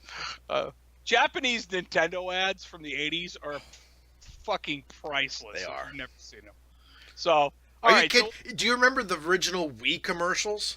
Oh yeah. With the two Japanese, the guy's like knocking to up. play. Yeah. Get the fuck out of here, you weirdo! Oh God, yeah. There's Nintendo's, but yeah, and I never would think that those ads would make it to America. Mm-hmm. But Nintendo don't care anymore about that. Well, remember they have separate shit for, us in the Japanese market. Well, they kind of always did until the internet came around, and we got to see all the Japanese shit, and we get to see Arnold Schwarzenegger doing bourbon commercials in Japan, and oh yeah, like Bill Murray in that movie. Yeah, that's a really odd movie. Anyway, what's another? We want to see a really screwed up ad. Is watch the original Mother 2. Earthbound. Yeah. Watch that ad. Watch the Japanese version of that ad. It's so strange. It actually is like they have actual kids dressed up like the characters, and they're doing like the magic attacks. They're fucking doing this shit in the middle of the street and shit. It's really odd. I'll say, if I got time, let me go on my 9,000 YouTube subscriptions and I'll send that to you. Okay, good segue there. Something we could bring up because it's off topic with Trevor and Jerry. Mother 2, the new Angry Video Game episode dropped this week, but only on Amazon right now. James Rolfe switched over, and I know why. It's because YouTube isn't as profitable, nearly as profitable as it used to be. So he's partnered up with Amazon. All the old episodes are on Amazon. He actually said they're remastering some of them for Amazon. So I went on there. All 12 seasons are on there, including the movie. Yep. If you have Amazon Prime, you get to watch the episodes ad-free. If you don't, you could still watch it, but you get ads on it. And I think he said a week after it's released on Amazon, then it'll go to YouTube. Good for him. And it just shows someone he's not abandoning YouTube, but he's looking out for his business model. That, he's going to Amazon now. And the fact that, okay, if you have Prime, you don't have to watch ads. You have to pay per month on YouTube for YouTube Red not to watch ads. But I think this is great in a sense because, and this is going to sound like I'm being a dick, but because I have Amazon Prime, I don't have to watch commercials and I don't have to wait a week to get it on YouTube. That I kind of like getting it earlier than the normal way to do it. Yeah, it's actually right after I saw that pop up in my feed, because, me and YouTube are good friends. I immediately went on. I was actually watching Amazon Prime at the time. There you go. Because House was on. House is on there, and I've been watching that throughout, when I can. And so I'm like, oh, it's really? So I searched for it, and I'm like, well, only the movie came up. So, but then I see what are these next to it? You know what I mean? Like, there's like AVG and the movie, and then Season 1, 2, 3, 4, 5, and all the way down to 12. And then all AVG ads always been good. Oh, absolutely. Yeah, he's been consistently good for all these years. Some stink. I can't even think of one that's like really shitty. Well, I'll admit I'm not a big RPG guy. That I found this one. I mean, it was 39 minutes long. It was something incredibly long. Oh, the Earthbound one. Yeah, the Earthbound one. It did get a little long-winded toward the end. It was No, I agree with that. That's like for him, like 20 minutes is like the butter zone. That's where you get the good episodes. I like the 10 to 12 minute ones. Yeah. Ones I can watch like in the shitter. Mm-hmm. Maybe when I'm sitting down to have something to eat. They're perfect. Like I always watch the Atari 5200 one. I don't know. I think that's funny. Bugs Bunny and the Crazy Castle. Great. Yeah. Well, him getting his. I like the one after that though. The sequel to that one. Yeah. There's the Crazy Castle, and then there's another one. That's the Earthbound. Oh, the Earthbound, yeah. Just saying. Yeah, so watch that when you get a chance if you want to saw it. The other great one is the one where Pat the NES Punk was on there, and he accidentally buys the Nintendo World Championship card on eBay, and then he smashes it. Yeah. I like where he put the fucking drill through it, and he's fucking smashed it with a hammer. Yeah. Oh, God. And then the crossovers he did with the Nostalgic Critic. Yeah, he's coming under fire, though, online. Well, he's not. He retired the character. His website's coming under fire. Well, yeah, he retired the character and came back a couple years ago. But his website and all its content providers are coming under deep fire. Yeah, and and they evacuated that site. Oh, yeah, big time. I don't think there's only, Angry Joe, who I was surprised was still... I was surprised he was still on there, too. I thought he left there a while ago for as big as he's gotten. But he was still, cross-promoting both sites, you know what I mean? Or cross-posting, I should say. I'm sorry. But he was cross-posting on both sites, and he said he will no longer have anything to do with them. And all those people came up, and there was that big document, which I read part of. I read chunks of it. There's one more with more highlights that's easier to read, I think. But that's really sad to see because I'm telling you, back when I first started really watching YouTube and everything like that, it was him and the Nerd. Which, if people don't know what we're talking about Channel Awesome. Yeah. We never mentioned the name. Not so awesome. No, not so awesome. That's what they called that Google Doc, the not so awesome thing or whatever. And a lot of those people are the people who really brewed it up the way I read into it, were former contributors who, I don't know, for one reason or another, finally decided to just go on the full-fledged fucking attack. Don't get me wrong, I'm sure bad things happen, but why wait so long to say something? Yeah, I mean, there's a lot of probably reasons you'll never find out, but... Oh, I'm sure there isn't. Like the guy who does Top the Fourth Wall, Luke Carr, who's... it's another good show I like, but... I subscribe to him on YouTube. Shock. But, it was he was one of their biggest, partners for a long time. And then when this came out, he was like, yeah, I'm fucking out of here, And I think I would, too, considering the allegations. And then, of course, Channel Awesome came up and they gave their angle on everything and stuff like that. But, you just hope those people find somewhere else to kind of go, like YouTube or, this Amazon Prime deal or whatever. Because you know who else went Amazon Prime? Not to spin off the other subject quick, but Classic Game Room. Oh, really? Yeah, he spun into Amazon because his clips kept getting stolen, or chunks of his clips kept getting stolen and used in other people's videos, and YouTube refused to do anything about it, which I find very strange. Also, I'm not surprised. So he said he goes, I'm done. He goes, I'm leaving. He goes, and now he's on. Now it's like Classic Game Room 2085 or something. He's so fucking strange, that Mark Bussler. But his show is good. He wants to do longer form content. Yeah. I don't know how can you make a 15-minute review out of fucking Pac-Man? I guess apparently we're going to find out. And that's another thing. Sorry. Go ahead. No, that was the other thing James Rolfe said is with his partnership with Amazon, he's going to be able to do some other film projects that he's been wanting to do and put it right on Amazon. Yeah. Which is awesome. I mean, YouTube Red was supposed to be the savior for long-form content on YouTube. And while it's probably worked for a few people, I think Amazon is going to be the next way to go for more long-form content because it sounds like they're a lot less restrictive than YouTube is on their earnings. Yeah. Fucking YouTube Red's pretty good if you were one of the original 12 or 14 people that fucking hooked up into it. The Game Grumps, those two fucking Nimrods, who I like, but their show has got old now. You got PewDiePie on there. Who's that other fuck? Is PewDiePie still on there? Yeah, he probably is. Well, he got his show, the one show canceled, I know, after his racial tirade. His meltdown. Yeah. And then there was I just had the guy Matt Pat. He had a show. Matt Pat's Game Lab was on there. And then the what the hell's her name? The brothers, the React to. Yeah, the Fine Brothers. Fine Brothers. Yeah, I can't believe they're a show. Yeah. You want to really react something? Show some kids some old shit at your own house. And do you know they've actually sued people who try to take their concept to show people stuff? I'm like, you didn't create anything new. You're just showing people old shit. You know, the whole react to thing. You don't own that entire genre. No. They're fucking retards. Yeah. You know, it's another. It'd be like Steven Spielberg suing anybody that has a shark in their movie. Yeah. You didn't invent that genre. You didn't invent the shark. Although that might get us out of another Sharknado. Oh, they're funny. They're hilariously stupid. I only saw the first one. The first one was enough for me.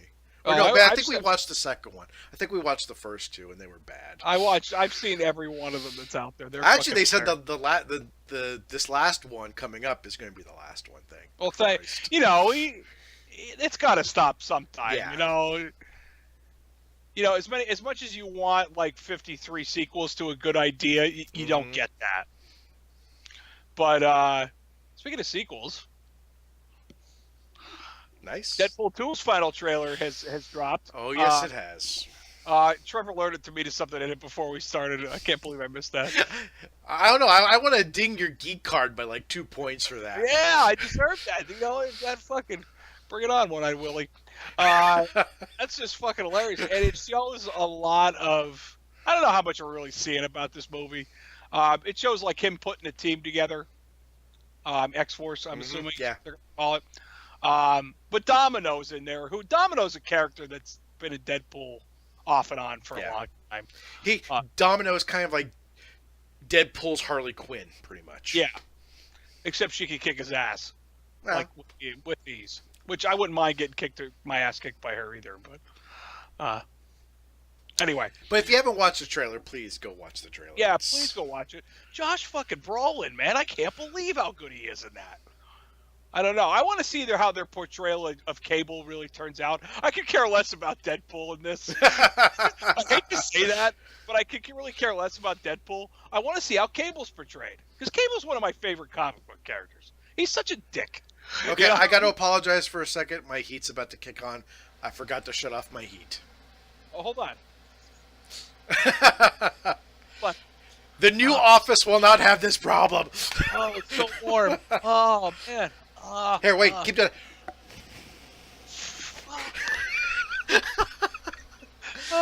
Maybe we shouldn't use this. But that might look really crappy in the video. And I put this to you yesterday about the trailer. I have to admit, I'm actually more excited to see Deadpool 2 now than I am Infinity War. I don't know, man. Infinity War it's a long time coming. It is a long time coming, but Deadpool looks more fun. It does. Don't get me wrong. Yeah. Like, Deadpool was the original Deadpool film. I still watch that to this day. I'll watch it at least once a month. No, but it was one of those movies. It was like came out of nowhere. Mm-hmm. And it was so good. Yeah. Like, you couldn't believe how good it was. Until you know. And now you get the sequel coming out. And there's only Ryan Reynolds can only play him. Absolutely. He's the one with fast. He can talk that fast or think that fast. I don't know how it is. But it has to be good. Could it be good as the original one? That's a bold statement. That's a bold statement. Sequelitis. Here it comes. Yeah. There's only been a handful of movies where the sequel's been better than the first one. Terminator 2. Star Trek 2. Yes. Empire Strikes Back. Yes.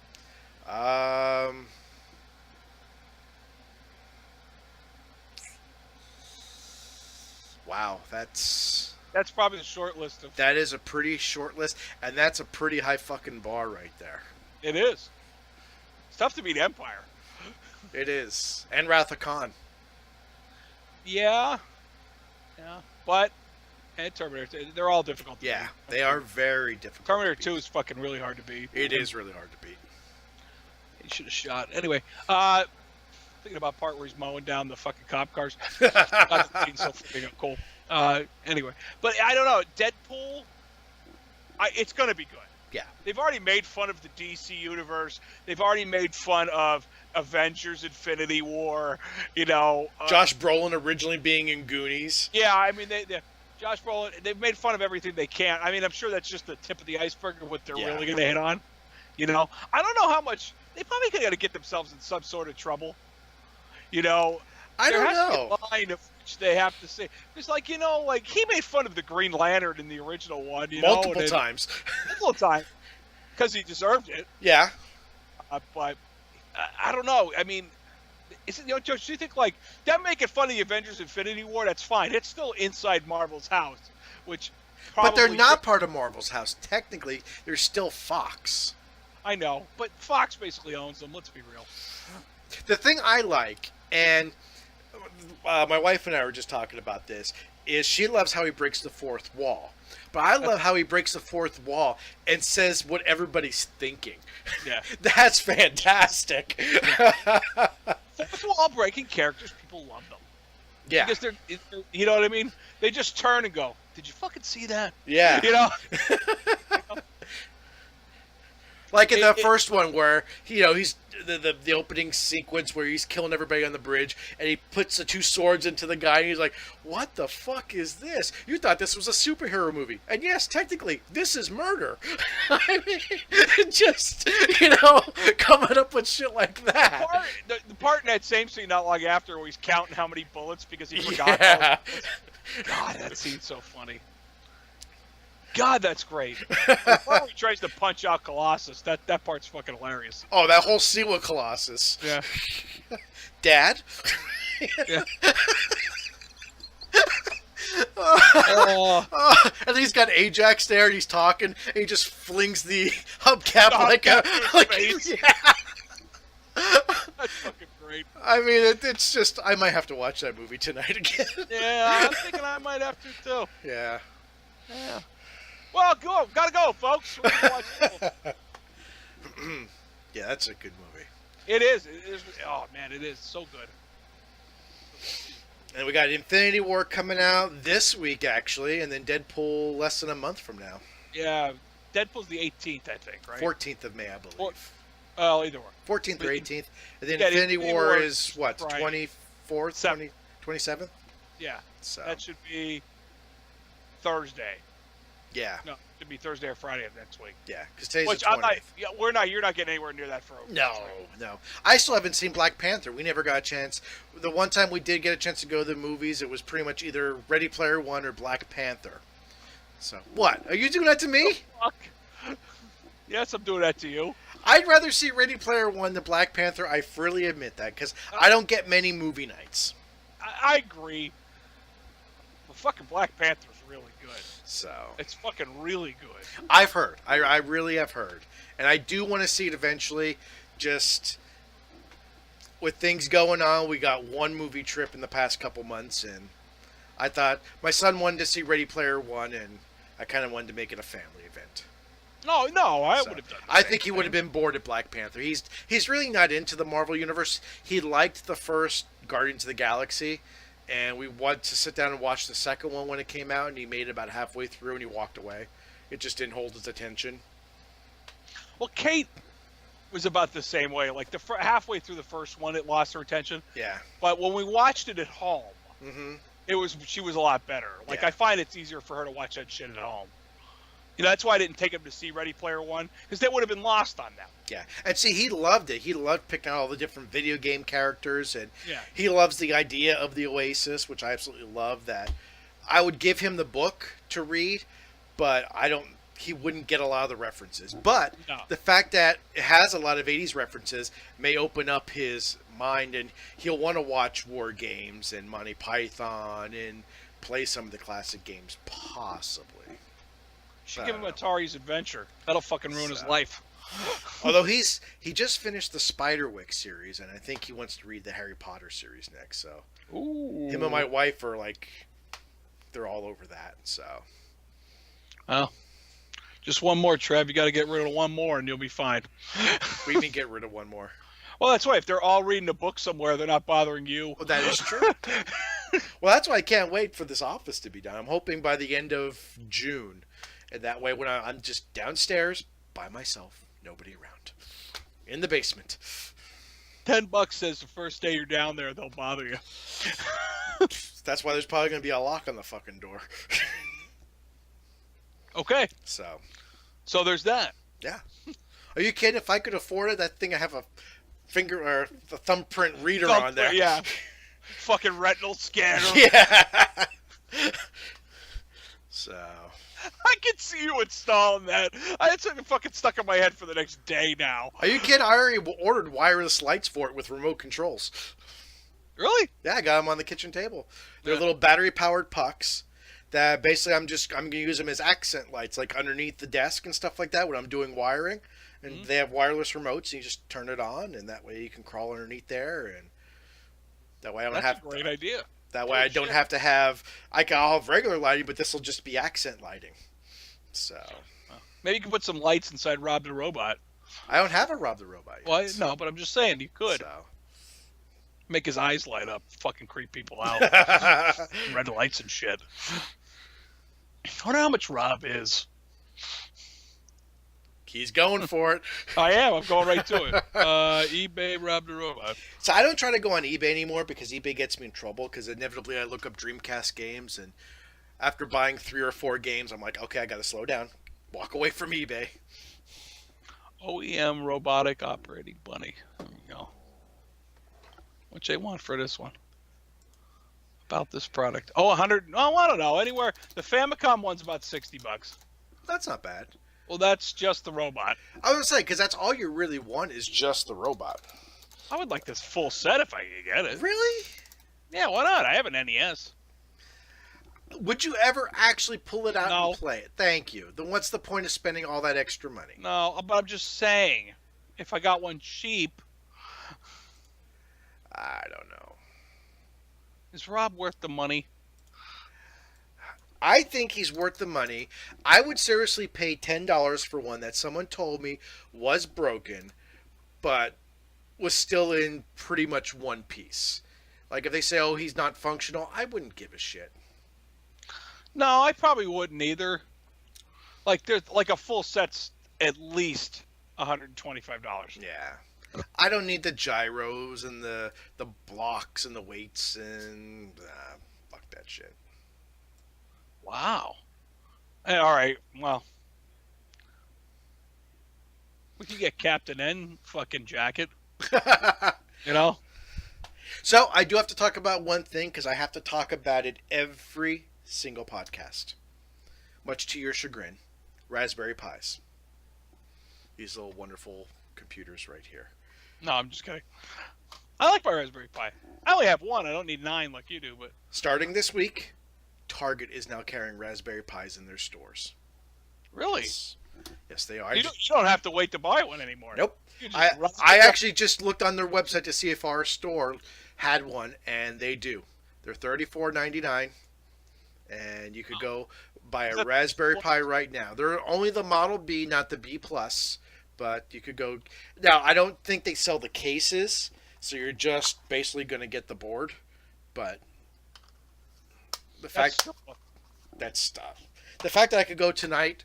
Well, not now, they're closed. But I can go tomorrow morning and pick up a Raspberry Pi, considering we don't have a Fry's or a Micro Center anywhere near us, is fantastic. That is fantastic. Maybe I could buy another. See, I'd love to get one so I could just make a for my kid, for Kate. She has like one of those fucking Samsung DVD players with that shitty streaming service built in. Oh, yeah. You had that, right? You had one of them? Yeah. I think it's just a little Pi. I actually gave it to my wife. She uses it at school. Did she? Yeah. At least it got used. So, yeah, I stopped using it in the bedroom a long time ago when we got the Apple TV. I'm actually thinking about getting a Raspberry Pi in the office as a desktop. Because I have a KVM switch. I got an adapter to turn the HDMI port, which is actually right there, into a VGA to run into the KVM. That way I could have a Pi directly hooked up to the keyboard and mouse and not run over the network via VNC. Why? Oh. I don't know, but it's something I can do. Yeah. So Damn. Actually, I'm actually thinking about redoing my Pi and starting it over. That's what I like about that is you could just yeah, fucking. which they did release last week, RetroPie 4.4. So I just updated mine the I other was thinking day. about actually going online and finding a like complete package already done Mm-hmm. and just Well, skip all the before bullshit you do that, make sure to make a backup copy. of my current one. Yeah, Okay. go into Apple Pie Baker, and Yeah. then it's actually called put it in the freezer, and it'll make a copy. You have to use the same size card. So if you have what do you have, a 64 I 128? think I have 100. I have 128. 128. So when you make that image, even though you say you only have 70 gigabytes on there, it's going to make a full 128 gigabyte image of it.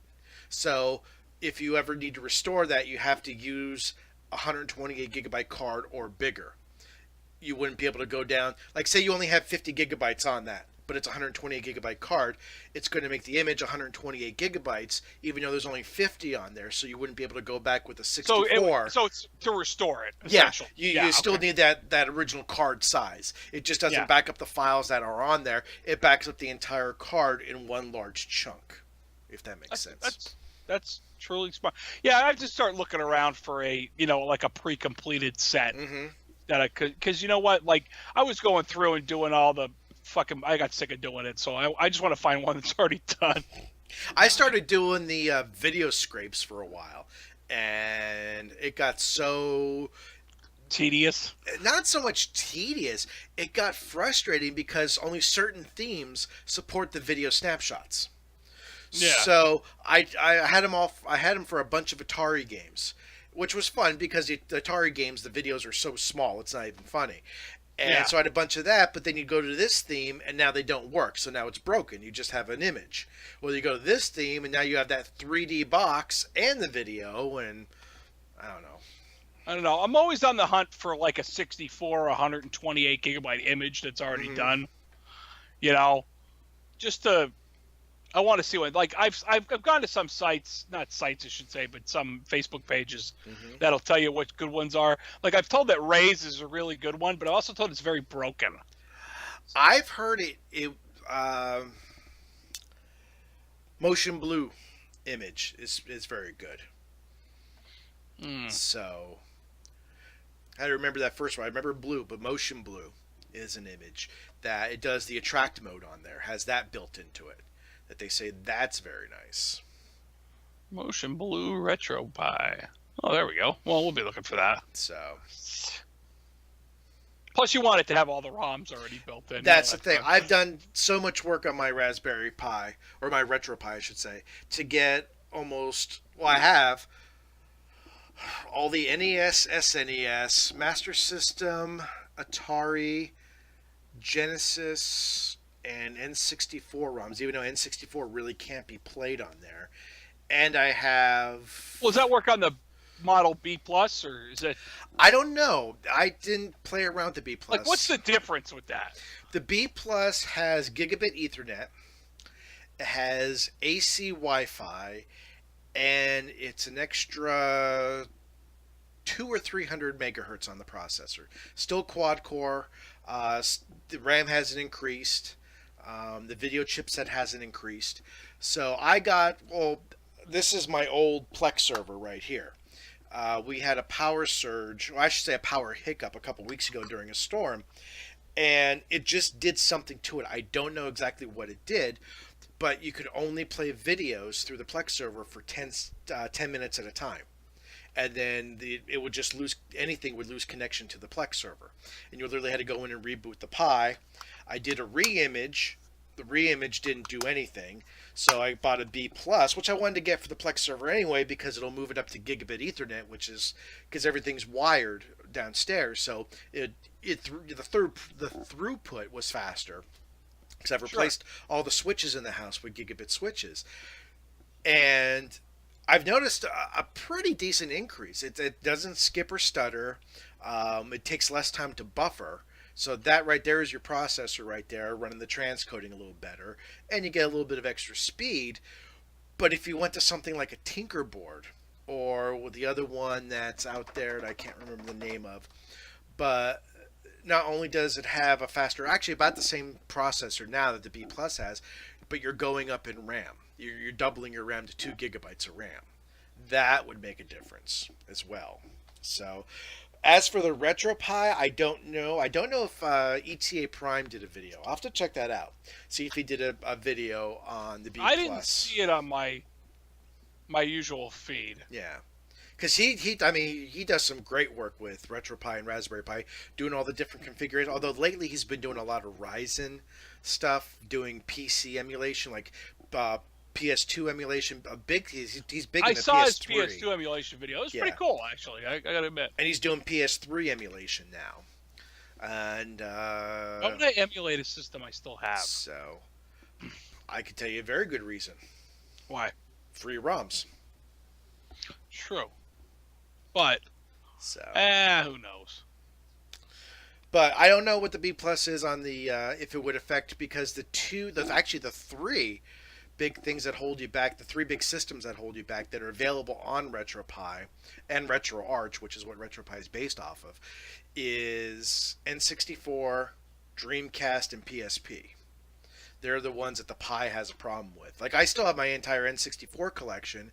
Some games work okay, some games just stutter the shit out of it.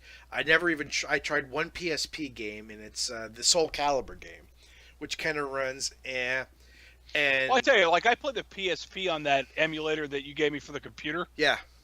And that works perfect. Yeah.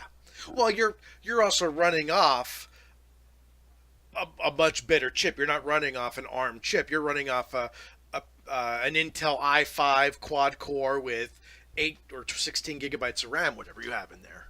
Yeah. So, and you paid a couple $100 for your Mac, where these are $35.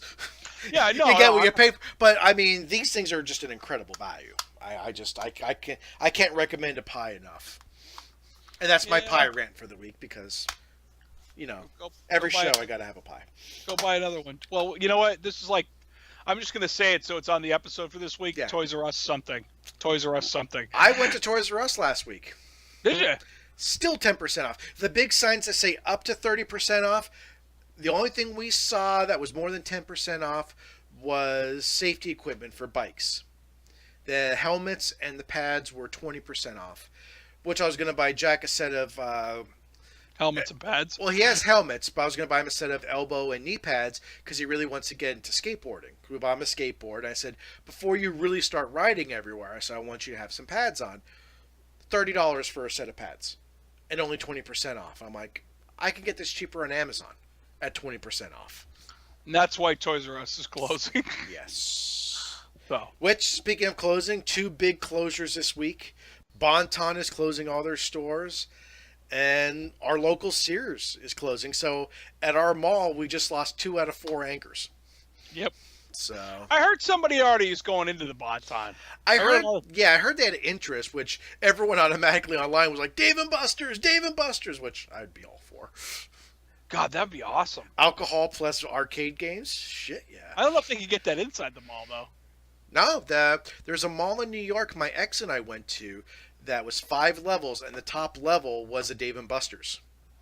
They had a fucking roller coaster in the mall. In the top floor coming out of Dave & Buster's. God bless America. I said to say it that way. It was somewhere up in New York. I don't even remember was it the Palisades Mall? It might have been, but yeah, it's just the top floor. It was actually a roller coaster, but instead of the roller coaster cars, they were NASCARs. That's cool. Yeah. But yeah, Dave & Buster's inside either one of them. Which, again, 40-something, we're old enough. I remember, and you probably do too, when there used to be a bar inside the mall. Oh yeah, barrels. Barrels. That's how far everyone smoked in the mall. It didn't matter. And I remember when I worked for Electronics Boutique, and Mike. Remember him? Yes, you can't forget Mike Lurch. Nobody can. Fucking Lurch. He'd walk out of that store when we were closing, fucking light up a fucking fucking Marlboro 100, smoke it all the way out of the mall. Yep. And yeah, you could do that then. You could. You know, that's the Clean Air Act that did that. That's when everyone smoked everywhere. In the mall, in the restaurants. Hospitals, Yeah. fucking... Yeah. Now it's illegal to smoke with kids in the car, which I do think is a good thing, but... I totally agree with it. Yeah. I totally agree with that. That's not something I ever did. Not with my kids, anyway. Your kids, I blow right in their face. Nah. Fuck them. Anyway. Now that I know it's to the right, it'll be the thing I do more often. I gotta remember it's to my left, you know. Yeah. So... It's yeah, okay. I think we ran this horse out. I think we ran it out about 15 minutes ago and just kept talking. I apologize for the hour and 50-some minutes you lost in your life listening to this. But we gained... No, you lost. Yeah, You lost big time. You lost big time. Nothing insightful or life-changing in this podcast. No. No. Well, no. I was going to say something Labo related or Bill Nye or Bill Mitchell, but no. We just learned that Bill Mitchell's a filthy cheater. Yeah. And Bill Nye is still awesome. yeah. We don't need to recap the show. No. Although I do want to go back to college now and get an esports scholarship. Yeah, I mean, like, what do you get out of that in the long run? That's for next week. Yeah, we'll find out what you get. Yeah. Enrollment's next week, kids. No. Yeah. Well, we should go up there and get a picture of us Seriously? getting fucking enrolled in it. Oh, no, it'll be. It's a good question. All right, shut this down. Mom always said I should go back to school and get a degree. Yeah, but I don't think she meant a degree in Halo 5. Halo 5 is probably considered retro gaming by now with these kids. Yeah. Halo 5's still good, though. All right, anyway, shut this down. Okay, thank you for everyone for listening. I don't know how you're listening or watching. You could be watching on YouTube, listening through iTunes, listening through our site, or starting, I threw out a tweet after the last episode posted, actually 2 weeks ago. You can now listen to us on any Alexa-enabled device. Shut up, my girl. And all you got to do is ask her, play podcast, 40-something podcast. And we're partnered with TuneIn, and you can get it on any Amazon Alexa-enabled device. Awesome. So you don't even have to touch anything. You can just ask her to give you our podcast, and she will deliver. Man, that's fantastic. It is. That's a really funny video, especially on top of the Dreamcast. It almost made me think like you modified it just to be at Amazon, but then I realized it's just sitting on top of it. I literally have Dreamcasts everywhere. Yeah. And you know that's true. I do. I need something to hold up this table. Can you get me a Dreamcast? So yeah. Also, definitely hit up iTunes. Give us a like, a star, a review, a subscription, all that fun stuff. Same thing, YouTube. Yeah. YouTube. Please subscribe on YouTube, because I did. So you should. So, Jerry, been a pleasure as always. Absolutely. And in 2 weeks, I don't know, I doubt we both will have seen Infinity War, but maybe in 2 weeks we could talk a little bit of Infinity War if we get to see it. Copy that. So hopefully we will. Hopefully it'd be fun. Yeah. So, till then, guys, be safe, be good. And we'll Have a good see you night. in 2 weeks.